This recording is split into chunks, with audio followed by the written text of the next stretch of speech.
I can hear the voice of my mother saying, all those years of education, and what did you end up as? A nightclub entertainer. I was contacted by this festival and asked to talk about my obsession, but really what I was asked was, what is my obsession? And I thought, well, my obsession is sleep. And then they said they wanted me to talk a lot about sleep, and I said, no, the way that I have explored that obsession is by sleeping, not by staying up reading about sleep that much of the time. So, and I think I was always obsessed with sleep, and I was obsessed with sleep partly because I have a shifted sort of biological clock. I write until 2 or 3 or 4 in the morning, and then I sleep until 11 or 12 o'clock most days. And when I was a kid, I would always stay up late, and then I would always fight against getting up to go to school. And my parents would say to me, you know, when you grow up and you're in the real world, you're going to have to get up early every day and go to school, go to work. And I thought, no, I'm going to foil that. I'm going to become a writer instead, and that way I can get up in the morning and whatever hour I want to, and I can stay up as late as I want. So when people say to me, what was it that motivated you to become a writer? You know, there's a lot of high-minded stuff about having a vision, the lyricism of language, the beauty of communication. The scheduling thing, however, played very big in that. Reminded of a friend who was a teacher who said that the motivation for being a teacher was June, July, and August. And I then became very obsessed with the fact that I really need quite a lot of sleep. And if I don't sleep well, serious trouble ensues. So my husband is fond of reminding me that on the day that our son was born, or on the night rather that our son was born, we were settled into our hospital room, and he said, well, I'll take care of the baby in the middle of the night. I guess I'll sleep closer to the... I said, yeah, that's a good idea, because if I don't get 8 hours tonight, I'm going to be in really bad shape. So this is the dad in the hospital room. So, and then I also became obsessed with sleep because I discovered that so few people seem to be getting the amount of sleep that I'm getting. And I kept wondering why all of these people weren't getting as much sleep as I was getting. And then I wrote a book about depression. And when I wrote about depression, it seemed to me that the center point of the depression problem is sleep. When you're depressed, you do one of two things, which oddly, almost paradoxically, are equally bad. You're in a state of anxiety that prevents you from sleeping at all, and you're in a state of sort of sedation and disconnection that leaves you sleeping all the time. And whichever of those things you're doing, and frequently people who are depressed have the sleepless phase, and then the exhausted sleeping phase, and then the sleepless phase, either way, you're kind of completely off base. And it turns out that for most people, as indeed for me, your depression gets worse while you're sleeping. So you go to bed feeling sort of okay, and when you wake up the next day, you feel like hell all over again. And then you spend the whole day gradually climbing up to feeling okay, and then you think, well, it's the middle of the night, I should go to sleep. So you go to sleep, and you wake up, and you discover all that progress you made, you're right back in that dark and terrible place.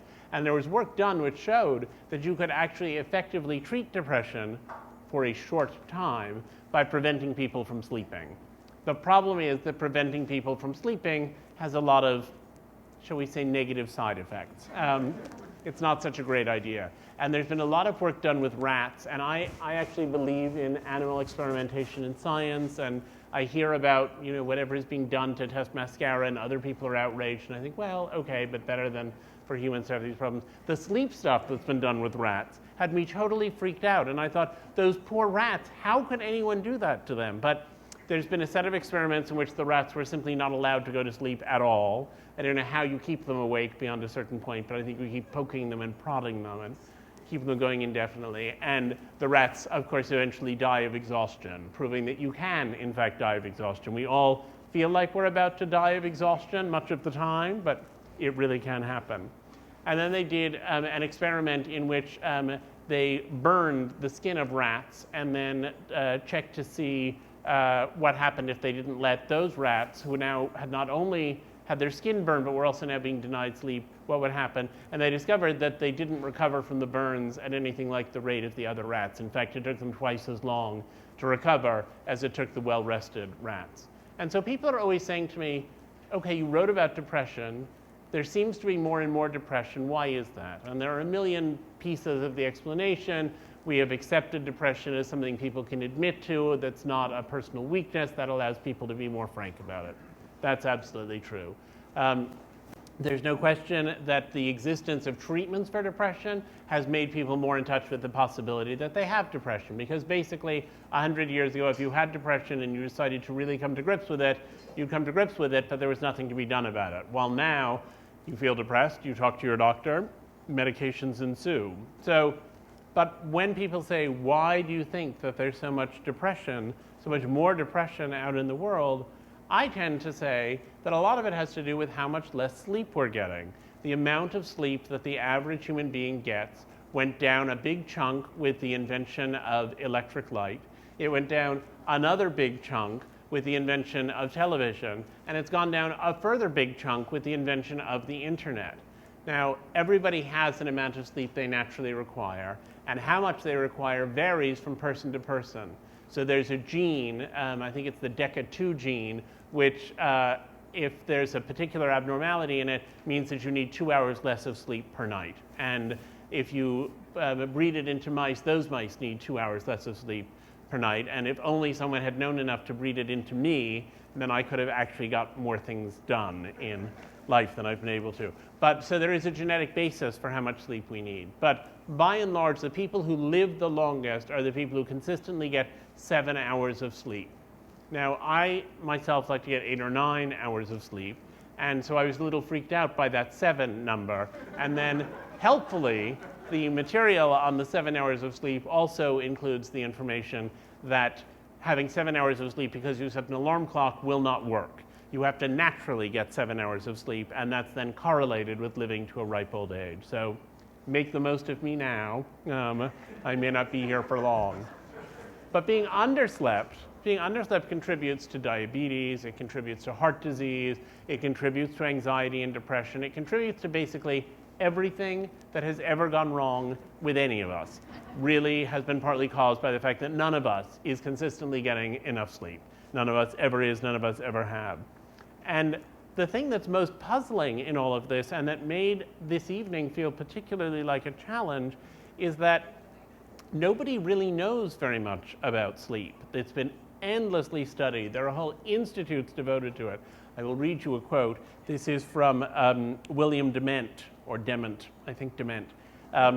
Dement works for me. Who founded Stanford University Sleep Center and who has studied sleep for the last 50 years. And someone said to him, what is the, why do we need to sleep?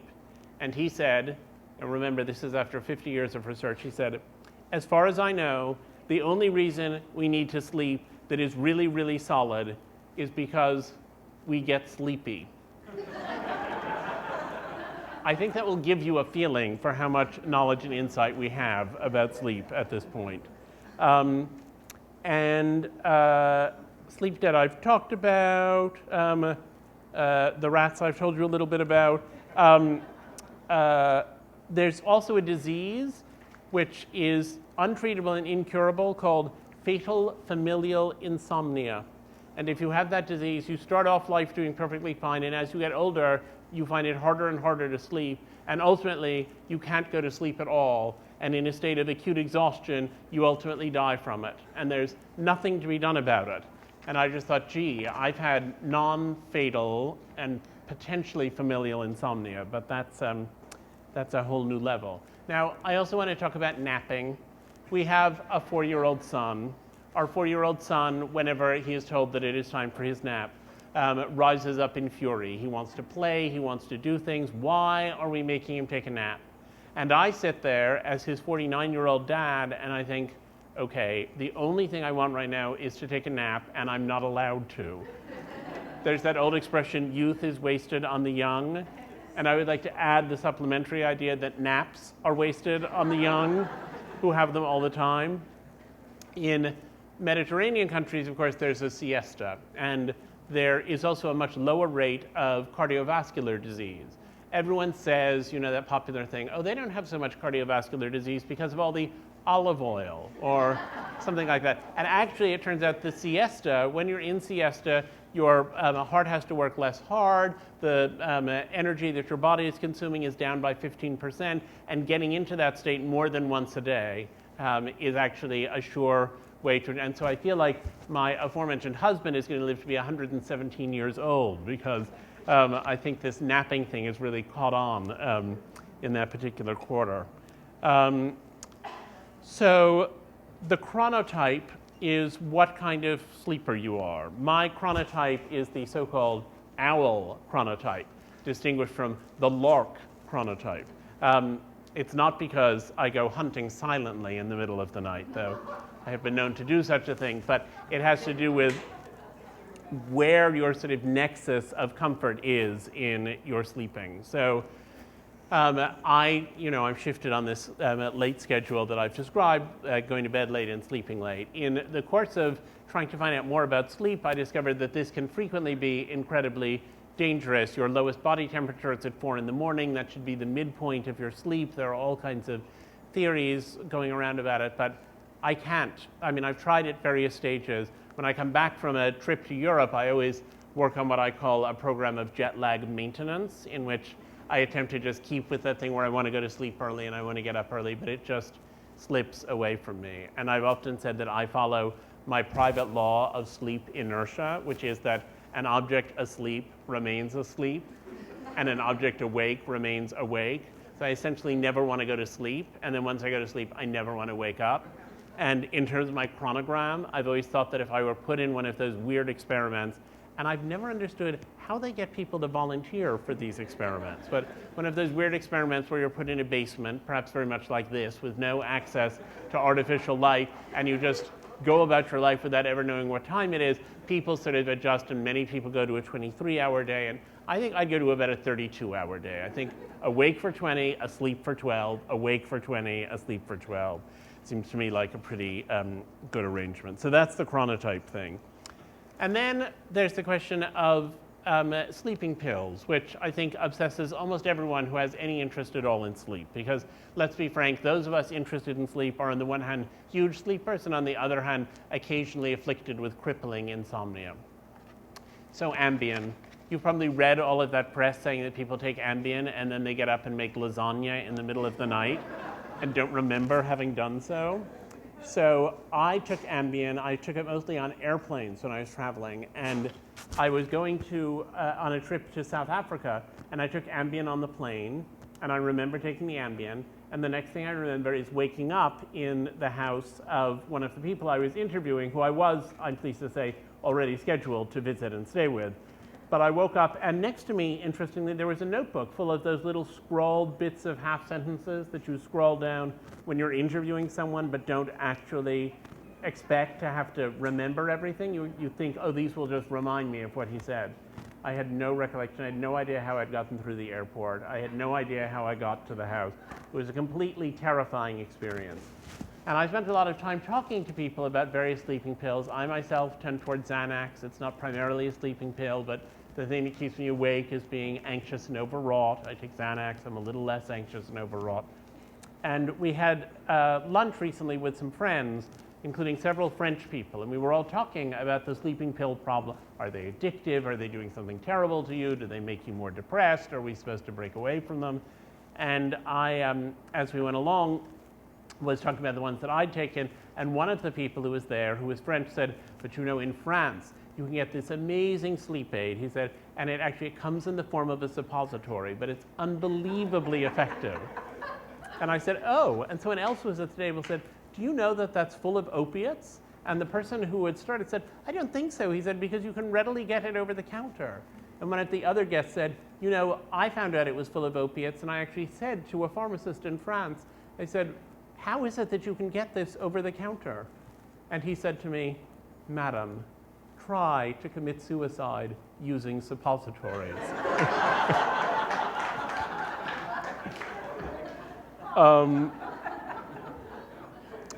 So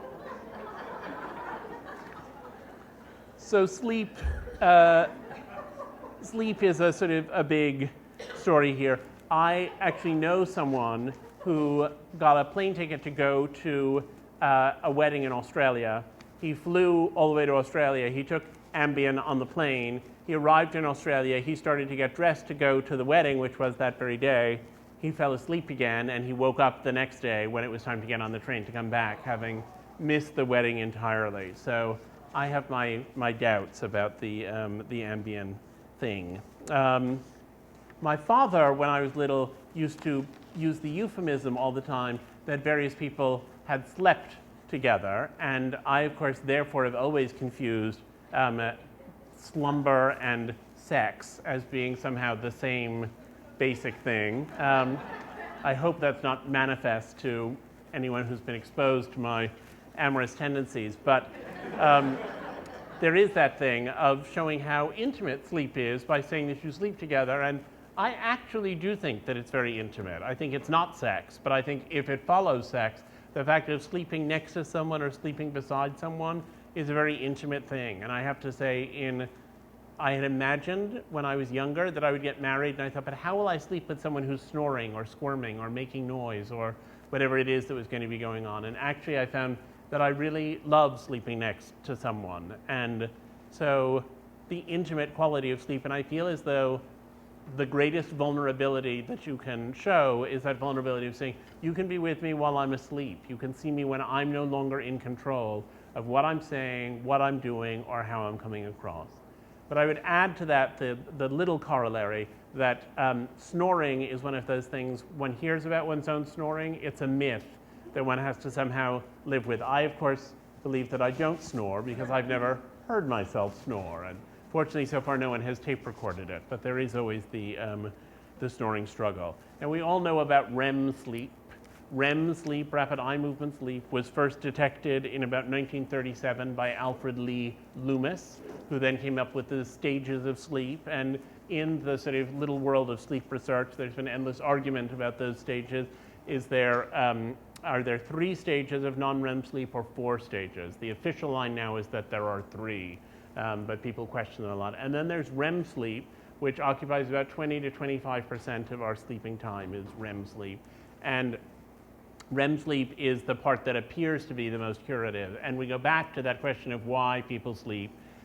It appears that sleeping increases white blood cells. Again, rats who were deprived of sleep, these poor, exhausted rats, but they were deprived of sleep, and it was shown that their white blood cell count after a couple of days went down by as much as 25%. So it's a big immune booster. It's an anabolic process, sleep, which means that it takes the simple molecules that have been extracted from your food and your lungs and so on, and builds them up into the more complex structures that actually make up your body. It may have served an evolutionary function by preventing our animal ancestors from running around in the night when they couldn't see anything or were more vulnerable to predators. And REM sleep, which I mentioned, it's the one we all know about, it's often called paradoxical sleep because your brain waves in REM sleep are more similar to your brain waves in ordinary day-to-day wakefulness than the brain waves at any other phase of sleep. And yet, it's the hardest kind of sleep to wake people up from. And that brings me to my other favorite topic of the moment, which is the relatively new alarm clocks that have been made that are supposed to respond to where you are in your sleep cycle. So instead of waking you up from REM sleep, which can leave you feeling hungover and groggy all day, they wake you up from one of the non-REM stages of sleep.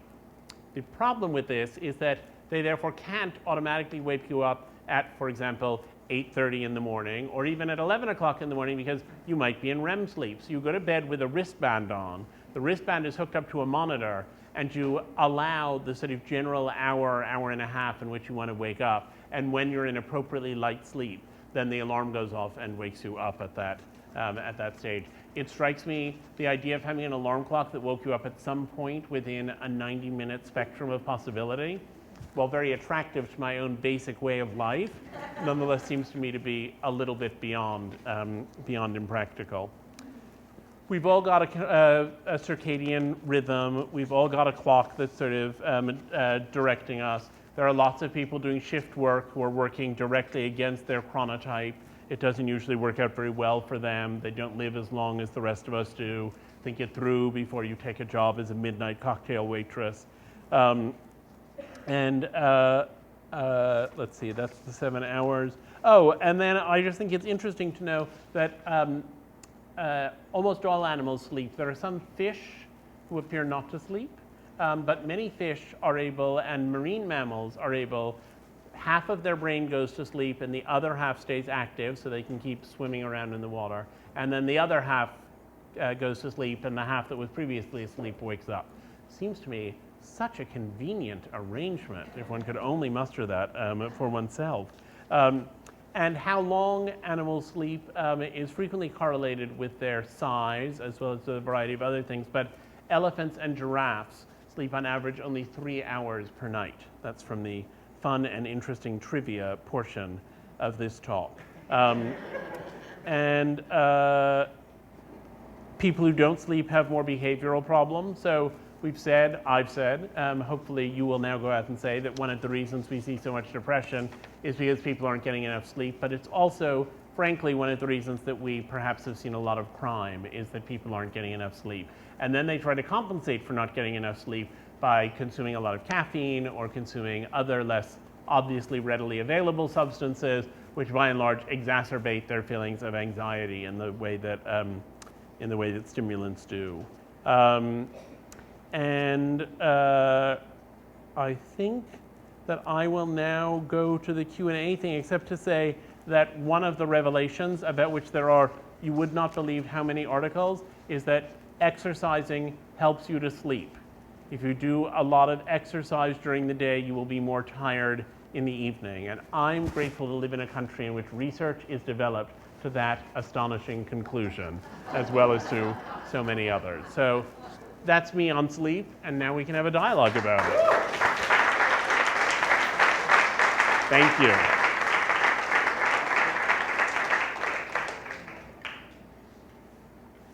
I can't get past that suppository image, I'm sorry. Oh, sorry. I don't want to repeat that into the microphone. It's the suppository image. No, that one has stayed with me for a long time, too. I also, I left out Fran Lebowit's great line, which was that sleep is death without the responsibility, which I also think is a really good encapsulation. So tell me what you were thinking about sleep. Well, I was kind of overwhelmed. I didn't realize it's sort of like life according to sleep. And the Eskimos with all the different kinds of snow. I have to say, I never realized there was that much to do with sleep. It shows you what a good obsessive can get into here.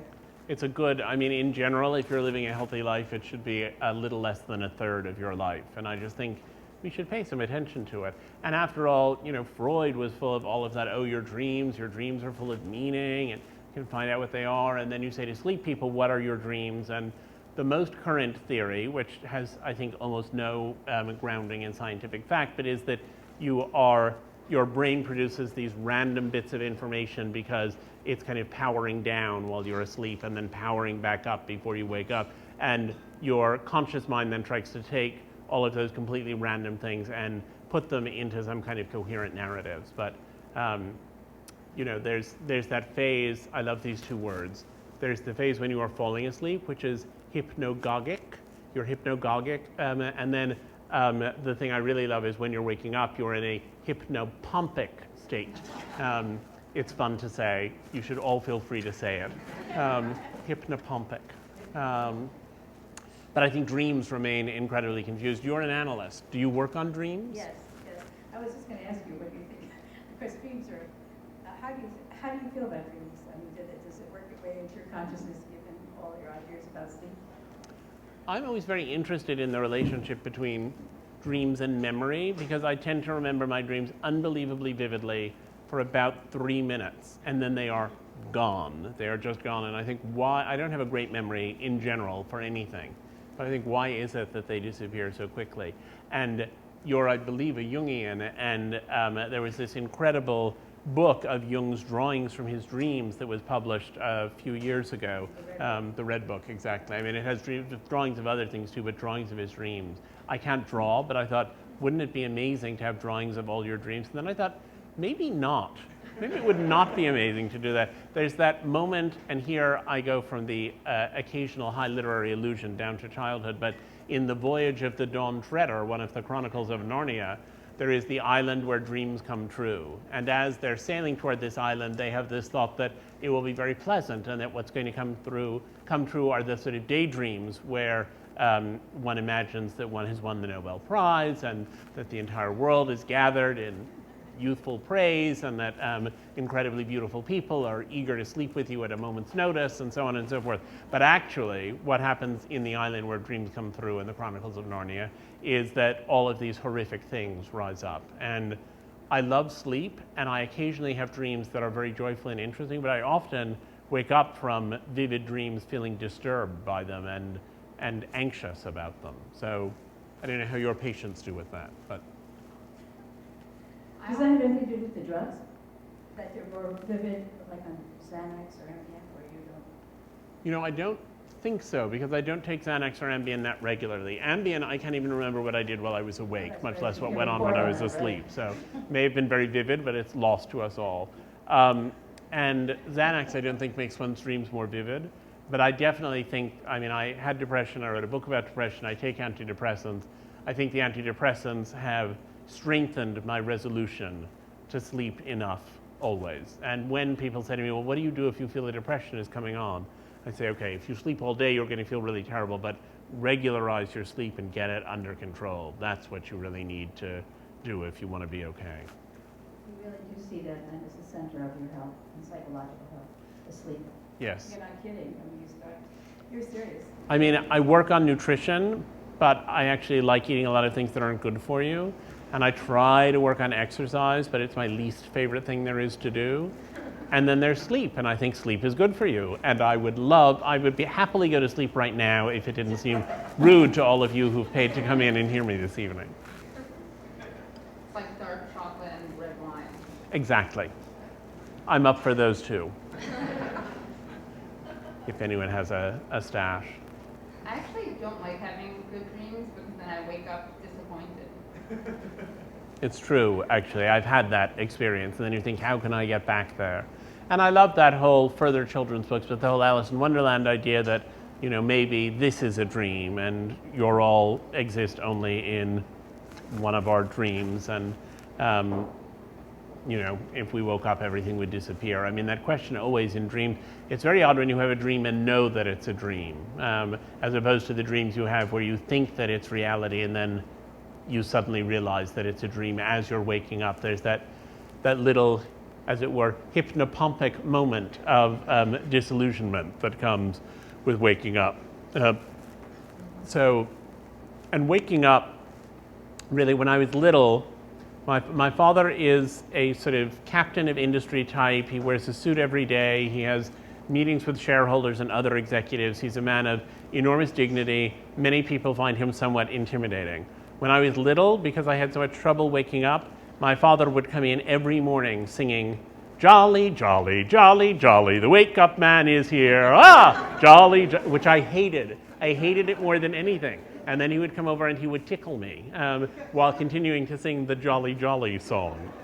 And when people asked whether I had traumatic experiences in my childhood, there was the struggle with being gay, there was the bullying, there was the splitting my head open on a beach in Cape Cod, but really the primary trauma was the Jolly Jolly routine he brought along. So, and part of it was I would be right in the middle of some, at that stage, mostly reasonably pleasant dream, and then all of a sudden there would be this. And I just should say I love and adore my father. He's an amazing father, and I'm lucky to have him in virtually every way. And it's true that if I had simply not woken up and gone to school all the time, I wouldn't have the life I have now. So I appreciate the motivation, but really, I mean, my brother and I talk about it sometimes. He was better at getting up than I was, so he got less of it than I did. But we all have that song kind of permanently etched into our minds. Wake Up Man is here. And how have you adjusted to fatherhood? How has your sleep been affected?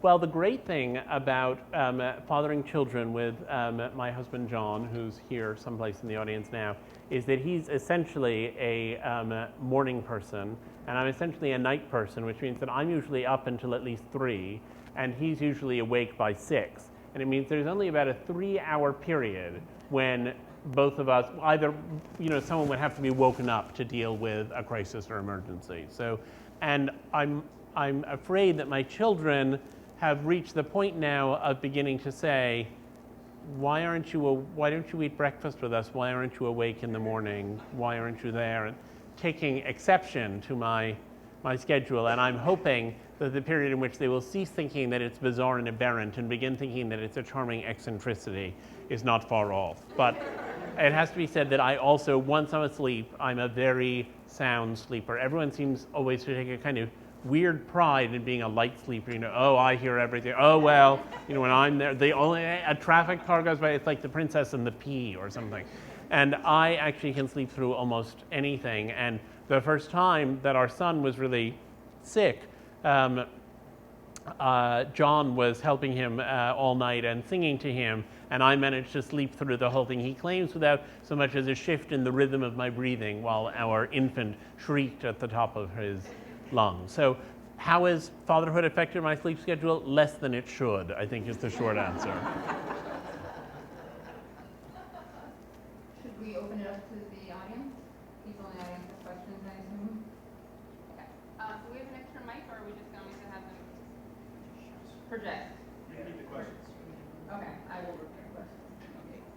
So, Mr. Solomon, you talked about the physiological nature of sleep and the parameters of sleep, but I wonder if you care to tell us why, just from a sort of an artistic point of view, why you like to sleep. What is it about sleep that is so wonderful? I think I would start by saying that I love those late night hours. I love the time between about 11 p.m. and 3 a.m. when the rest of the world is silent and when there are very few intrusions on my thinking or my writing or my living. But I also feel as though sleep is, and there's medical evidence to support this, sleep is necessary to the processes of memory and to the process of assembling all of what one has experienced in the day into a coherent form. And coherence is, of course, the thing that writers strive for, and I don't make any great claims to have achieved it, but I think there is a feeling that when I finally go to sleep, late, I finally go to sleep, that somehow all of what I've learned during the day gets consolidated. And I treasure that consolidation, and when I wake up the next day, I can then exploit that consolidation and then begin to reach out to the new topics, which will in turn require consolidation in that night. Anyone else? Yeah. Do you write it all before, say, 10 or 11 at night, or is that the window? I've always admired what I think of as the Anthony Trollope model, which is the model of having 4 hours a day consecrated to writing. If Trollope finished one of his novels, he would, in 2 hours, he would start the next one in the remaining 2 hours. My writing behavior is very erratic. I have periods when I feel incredibly inspired, and I can wake up and sit down and start writing. And I do a lot of writers' retreats. I go off to places like Yaddo. George, our son, will now say to me, "Oh, please say you're not going to Yaddo." He's only 4, but he's already at that. But anyway, I disappear off to Yaddo for a stretch of time. I wake up, I start writing, I take a shower and get dressed and eat dinner, and then I go on writing all night, and I really love doing that. But by and large, when I'm at home and in my regular life, there are doctor's appointments, there's email to deal with, there's that weird leak in the kitchen sink that I have to somehow figure out. I mean, it's just stuff that impinges, and I'm not good at closing all of it out. And there is, in fact, also, there are also glorious impingements. There's the fact that I have children and I want to be able to take care of them. There's the fact that I have a husband and I want to be in dialogue with him. There's the fact that I have friends and they call on the phone or want to go out and get a drink. So there's a lot of joyfulness in it. Nonetheless, I find I write best when I have extended periods of silence, and whenever I can block them out, I block them out. And by and large, in my life here in New York City, they're late at night. Yes, just behind.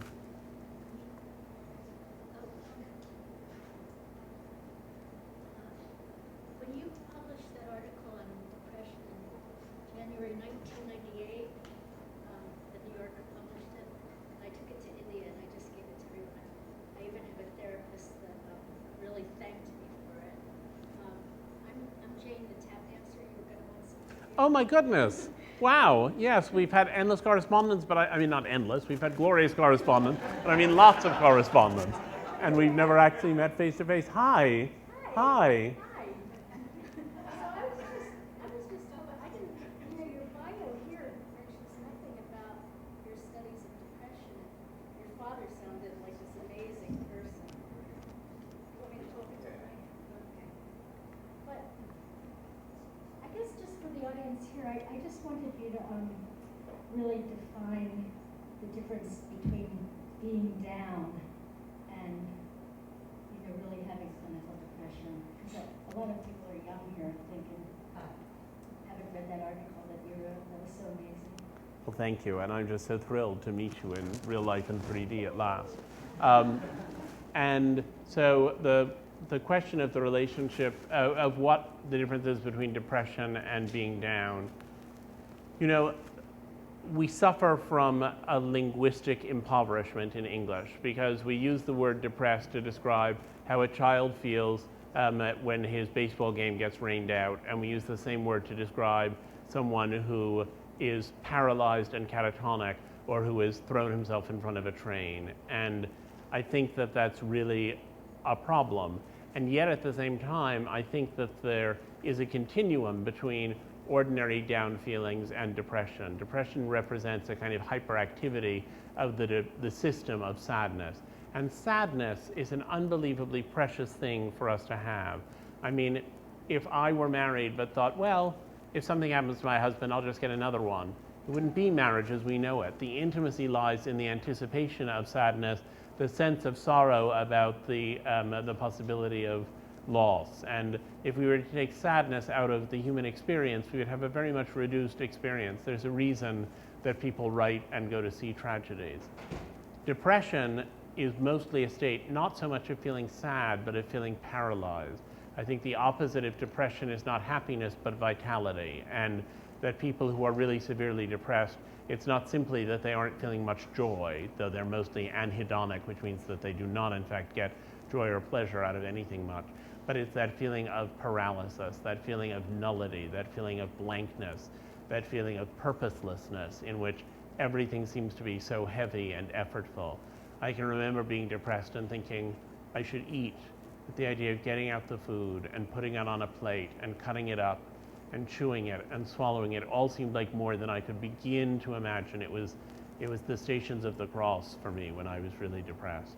And depression is a lifelong condition and takes a lot of management. I manage mine with medication, with talk therapy, with social relationships. I manage it by regulating my sleep. I regulate it in all kinds of ways. And whenever I feel a little down, I wonder if it's going to escalate into depression. But don't think that just because people say depressed when they're only feeling sad, that means that they understand or recognize what it's like to have a really major depression. Anyone else? Yes. Sorry, the lights are in my eyes. It's hard to see.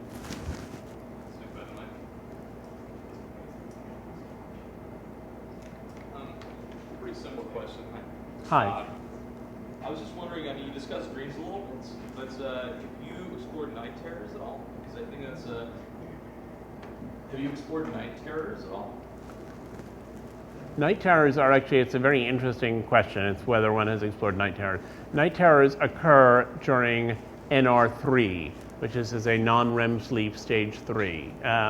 And that is the phase in which you have night terrors, in which you talk in your sleep, and in which you have, what is the third thing that you have in that? And in which you can walk in your sleep. It's a stage when you're quite deeply asleep, but you are much impinged on by the outer world.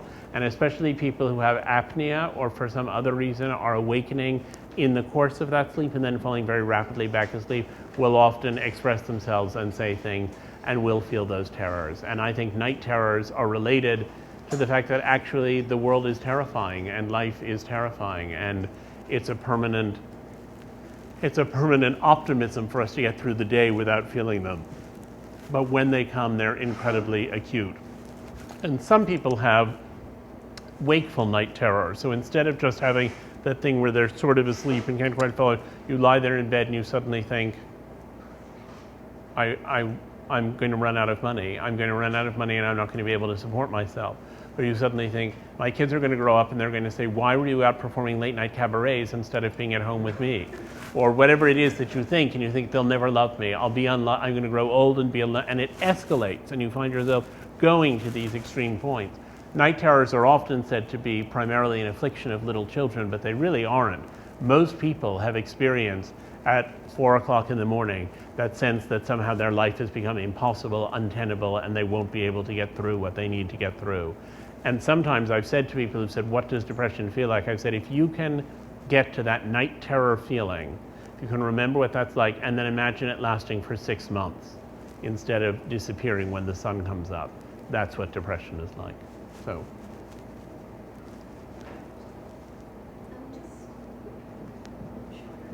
I'm just curious, you touched on sleep as sort of a period of time where you could consolidate your thoughts and your artistry.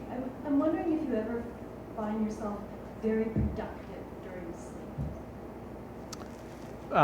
Do I find myself very productive during sleep? Yes. I mean, my novel, which was pleasantly alluded to in the introduction and which is being reissued next month, A Stone Boat, the title for it came from a dream that I had. And I woke up from the dream, and it was a dream about a stone boat, but I woke up and I thought, oh my God, that's the title of the book. It was suddenly very clear to me.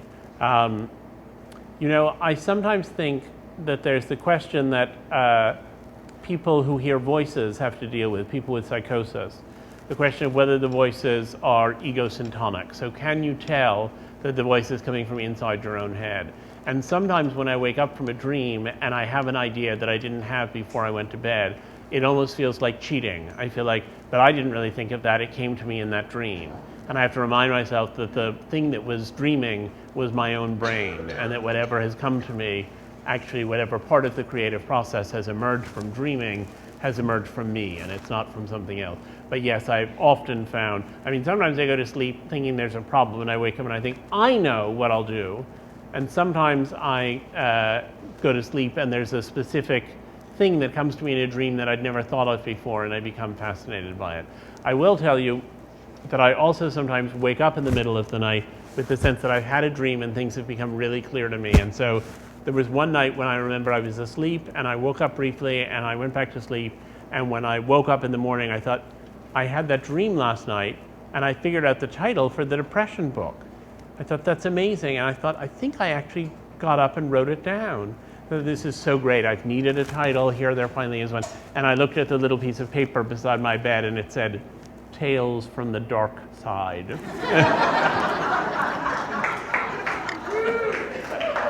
This was not the title I ultimately went with. So, yes, a lot in dreams, but it needs some filtering.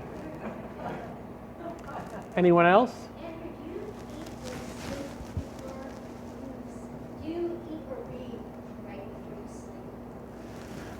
So the question is whether I eat or read before I sleep. I am told that it's a bad idea to do either of those things, and I do both of those things. So I basically wake up in my weird, off-the-charts, strangely timed day at 11 o'clock, and I actually find it quite difficult to eat when I wake up, and I get steadily hungrier as the day goes on. And I get steadily hungrier as the day goes on, whether I eat or don't eat. It's just, as the day goes on, I get hungrier. So I often, late at night, sort of descend into embarrassing behavior with an ice cream tub. And as for reading, I sort of, if I'm awake and the rest of the world is asleep, I'm either writing or reading. And so that's what I'm doing up until just before I go to sleep. And it takes me a long while then to fall asleep, I think, because all of the images from what I've been reading and the flavors, indeed, of what I've been eating are still very present to me. But yes, it's one of the nice things about that private time is that there's scope for reading, and it's one of the nice things about any time really is that there's scope for eating during it. So, yeah. Yes? You were saying that when people are depressed, it takes them all day to kind of get to equal, and then they go to sleep, and then they wake up and they feel worse again. Is that because of dreams? Is it a chemical thing? I'm wondering what the reason for that is. So the question is about the mechanism through which depression gets worse while you're sleeping. And the simple answer is that nobody knows why. We know that it is the case. We know that these wakefulness protocols will help to stave off depression or help to reduce depression. We know that when you're in an acute depression, if you don't limit your sleep, the depression will escalate, and that often in a depression you really should try to keep your sleep to a relative minimum. But what the mechanisms are inside the brain, we don't really understand very much of what depression looks like in the brain. And as I said at the beginning, the greatest living expert on sleep said we don't have any idea why we go to sleep. So I think that piece of information, which would be incredibly interesting, we're a long way from getting there.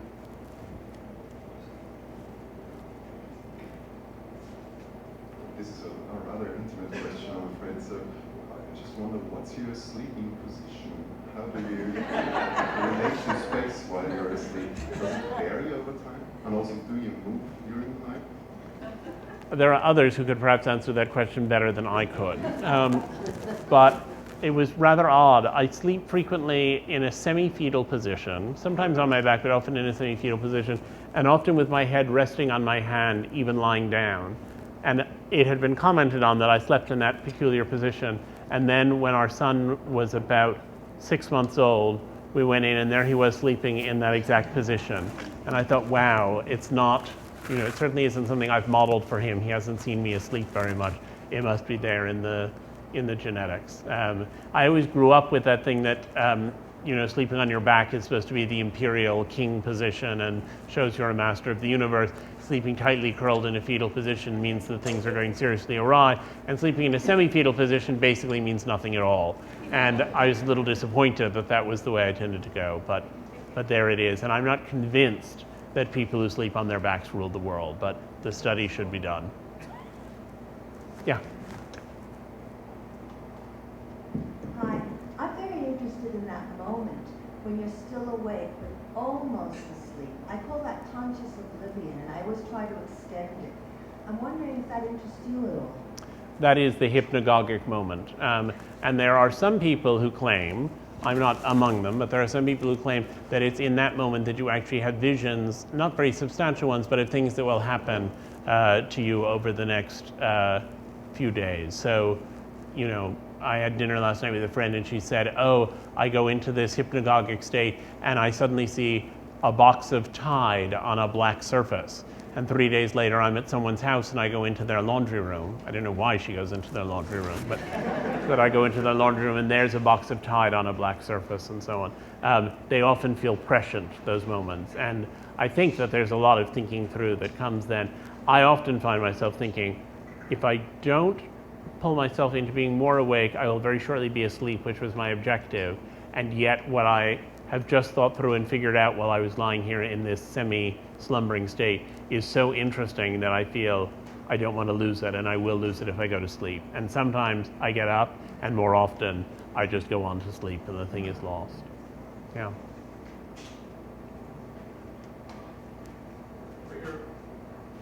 You've had problems with sleep, right? You've taken pills sometimes? I have. Okay, now, the moment I tend to listen to something, or at work I'm reading, and then you put the book down, and then between putting the book down and then falling asleep, there's this period of time, which can be 1 second or whatever. What do you do then? Do you just wait, or do you think, or do you just read until you pass out, or what? The question is about what you do between putting the book down and falling asleep. I think about a lot of things, and then at a certain point I think if I don't stop thinking, I'm never going to get to sleep, and then I try to sort of count llamas or whatever there is to do. But I do sometimes count llamas, yes. But I certainly count. I count numbers. But I often, I find it wearing to be interacting and to be on all the time. It can be fun. It's fun right now, but it can be very wearing. And when I am awake and not getting ready to go to sleep, I don't give myself a lot of time to sit and think. I'm writing, or I'm reading, or I'm out doing something, or I'm playing with my kids, or there's something going on. And so I very much like that moment. And I use it to think through a lot of things that need to be thought through. Very precious. And sometimes when you're about to fall asleep, you move. What is that? When you're about to fall asleep? You kind of have that Oh, there's actually a term for that, which I think I have somewhere buried in these notes. But it has to do with the fact that you're moving toward a state of muscle dystonia.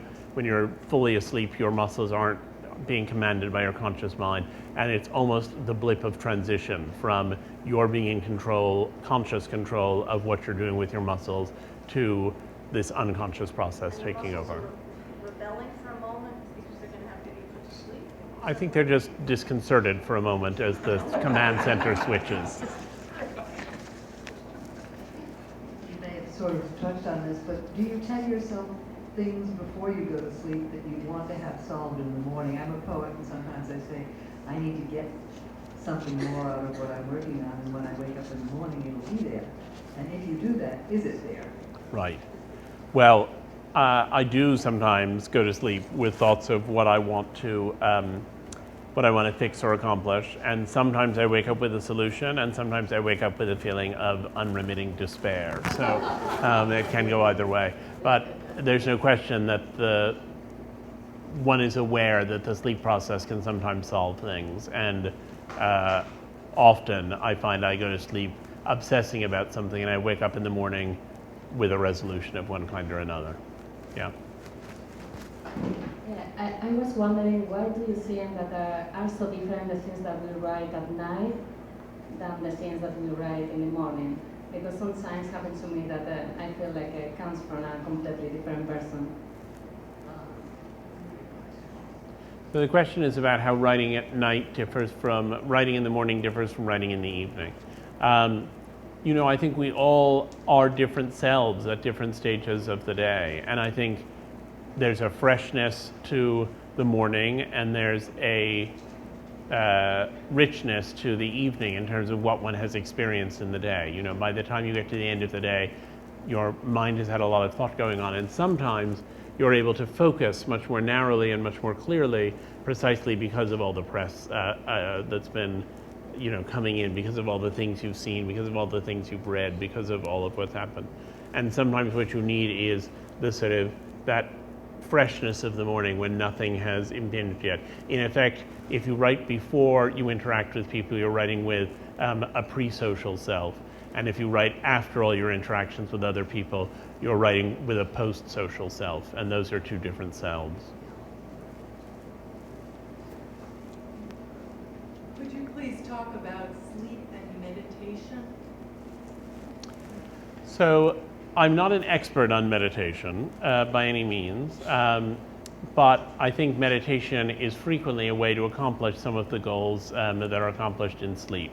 I mean, one of the things that happens in sleep is that your heart rate goes down, your temperature drops, there are all kinds of other physiological changes associated with sleep.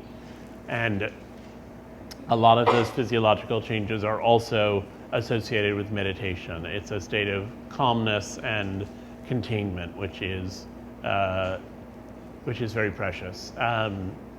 And I have heard people who meditate say that they use some of the techniques from meditation as a means of getting to sleep. So I think there's a connection, but I don't feel I know enough about meditation to speak on it with authority.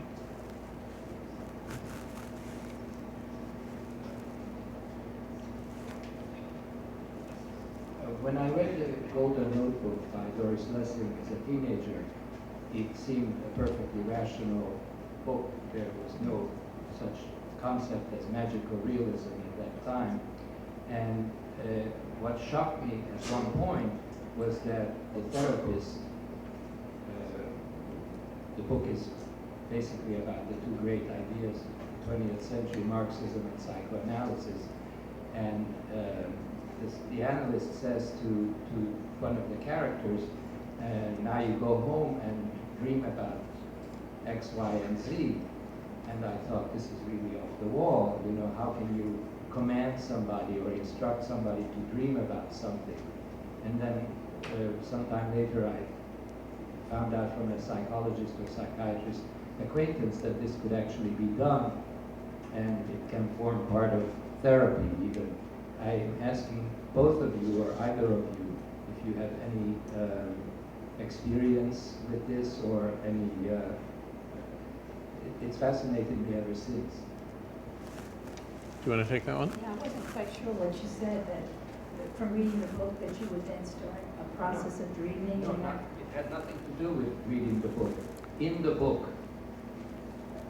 a therapist says to a patient, I want you to dream about this or that to resolve an issue or a problem or a question.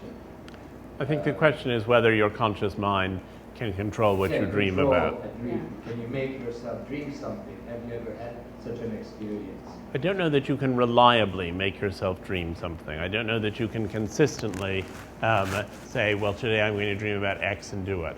But I think that often, and it relates to the question that came earlier, if you're thinking about something quite obsessively, a problem, it will be solved while you're asleep, and often the way it gets solved is by appearing in a dream in which you're able to work through some aspect of it. So, and some people are better at deciding what to dream about than others. I always remember as a particularly poignant moment when I had an upsetting dream that I'd had several times, and I said to someone who I loved very much that I had been having this dream and how distressing it was. And a few weeks later, I saw this person and she said to me, I had your dream. And I thought it was such an intimate thing to feel that this dream, which had come burbling out of my neuronal structures of the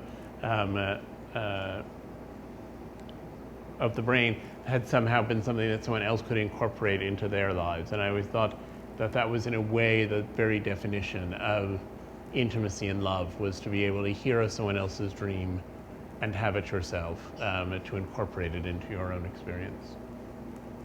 One more question? Okay.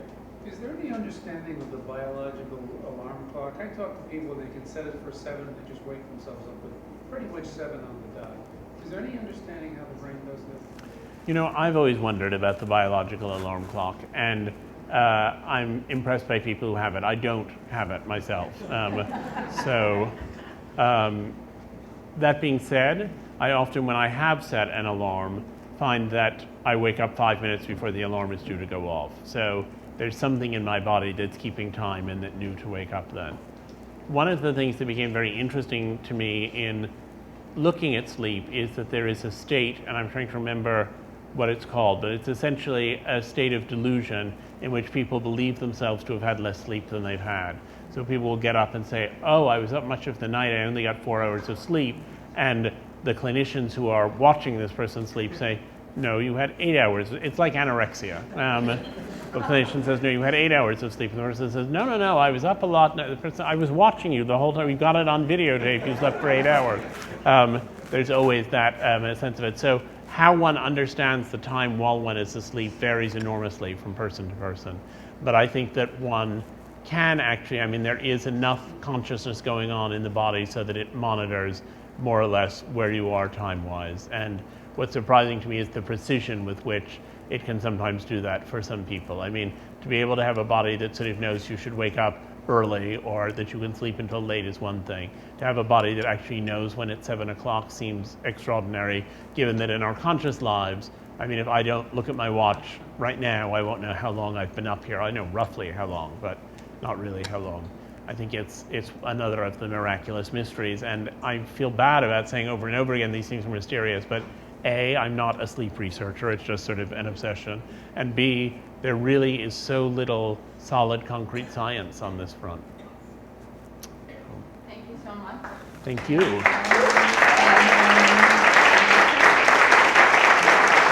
Thank you.